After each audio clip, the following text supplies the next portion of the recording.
Just a quick programming note, Marijuana Nation. I'm now done with my seasonal duties teaching Ultimate Frisbee to middle school students, which means we should be settling back down to our normal publishing time of 11 a.m. Eastern Standard, but it just so happens that I'm heading out to Las Vegas this week for the big Marijuana Business Daily Conference, which means my schedule is going to be completely messed up.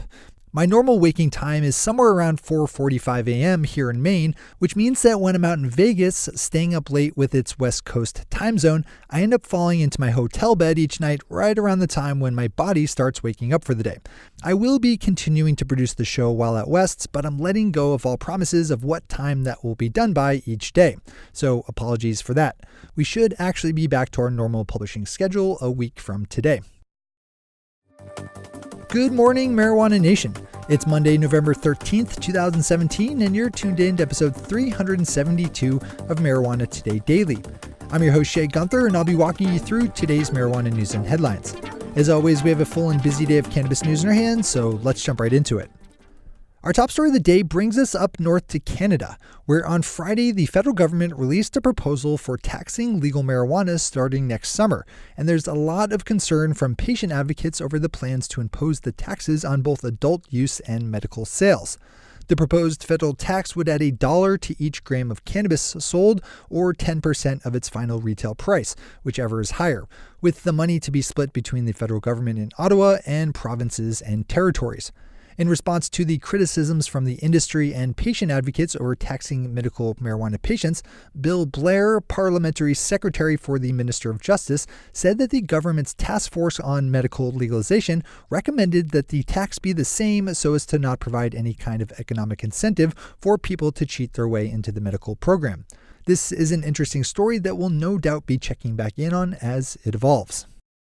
New York Governor Andrew Cuomo signed into law on Saturday, which happened to be Veterans Day, a bill that adds PTSD to his state's list of medical marijuana qualifying conditions. While signing the bill, the governor addressed the use of medical cannabis by veterans by saying, quote, "I think that can help thousands of veterans. It's something we've been talking about for a long time, and I'm glad we're taking action today," unquote. Our final top story of the day is a piece out of the Associated Press looking at the current state of medical marijuana in Maryland, a state that regular listeners have heard me report on lots over the last year or two, with most stories centering around the state's blunders in handing out business licensing in a way that factors in racial diversity. There's been a long string of disruptive lawsuits and legislative action, and as Maryland patients look ahead to actually being able to buy medical marijuana in the coming weeks, it's good to check in to see how things are looking behind the scenes. As the AP is reporting, Maryland state lawmakers are ready with proposed legislation for the January kickoff of next year's legislative session that would add additional business licenses in a process giving preference to racially diverse application teams. As layered and complex as this story is, it's probably a good idea to open up the AP's piece for the full dive in. Those are our top stories for today. It's time for Marijuana Today Daily Headlines Blitz. Before we blitz in headlines, let's quickly thank our sponsor, Students for Sensible Drug Policy. To join up or start a chapter at your college or university, first swing over to ssdp.org to figure out your local scene. Then just get started being active. It's really that simple. If you've aged out of the college set, you can aid in SSDP's fight by becoming a monthly financial contributor. Either way you get involved, opening up ssdp.org should be your first step. Do it today. All right, time for the blitz. Popping back up to Canada for a headline, we have a good story up in the CBC about the actual timeline for when legal adult use marijuana sales will start up. As of right now, there's no actual hard and set date for when that will be, with the best and most accurate estimation being sometime around July, but not on July 1st, which marks Canada Day, the holiday commemorating the formation of the nation. With at least as many unanswered questions left to be figured out as those that have been answered, it's clear that Canada should be back up in the headlines lots for the foreseeable future. Not a bad story to open up in full. The Canadian province of Alberta just announced that they will be allowing privately owned businesses to operate its legal marijuana dispensaries, as opposed to other provinces like Ontario, which is mandating that only government-owned shops be allowed to sell legal cannabis. Colorado's Summit Daily looks at the complicated issue of driving under the influence of cannabis. According to a survey conducted last year by the Colorado Department of Transportation, 55% of polled cannabis users believe that it was okay to drive while high, with around the same percentage saying that they had done so themselves an average of 12 times over the last month. CDOT is looking at those statistics with a view on convincing consumers that they're wrong about the dangers of driving while high and plan on spending more than $1 million next year on campaigns to do so.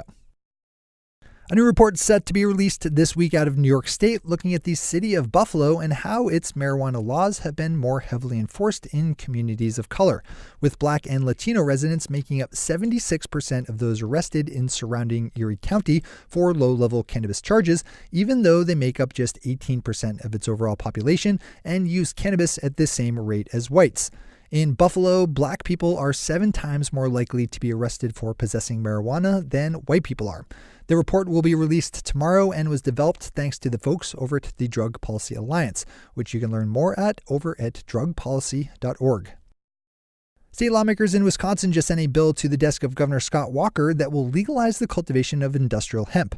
If signed or ignored into law, the bill would make Wisconsin the 35th state in the union to allow its farmers to grow hemp. Walker will sign it, veto it, or allow it to go into law without his signature by mid-December. We'll touch back on this one as it resolves. A marijuana dispensary in Las Vegas is claiming to have opened the first adult-use marijuana drive-thru in the industry. The new Woo Cannabis Marketplace is located on Paiute tribal lands and just opened up their new drive-thru service, which consists of a converted bank teller window heavy on bulletproof cladding. And finally for today, Entrepreneur.com looks at the healthy growth being seen in legal cannabis business conferences, with new shows being announced all the time and established ones just getting bigger. I report that in the context of heading to one of those shows myself, this week's Marijuana Business Daily Conference in Las Vegas, which is expected to see more than 17,000 attendees. The glut of marijuana business conferences is actually kind of an industry inside joke, with there almost being too many options available. Those are the headlines and news for the day.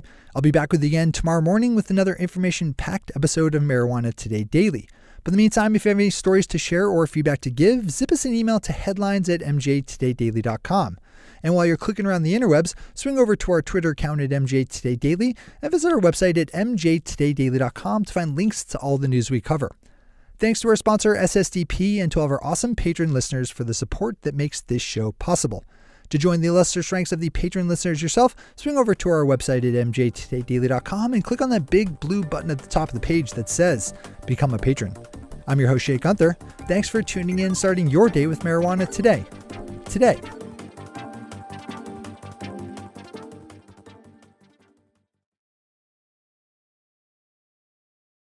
One take, Shay. One take.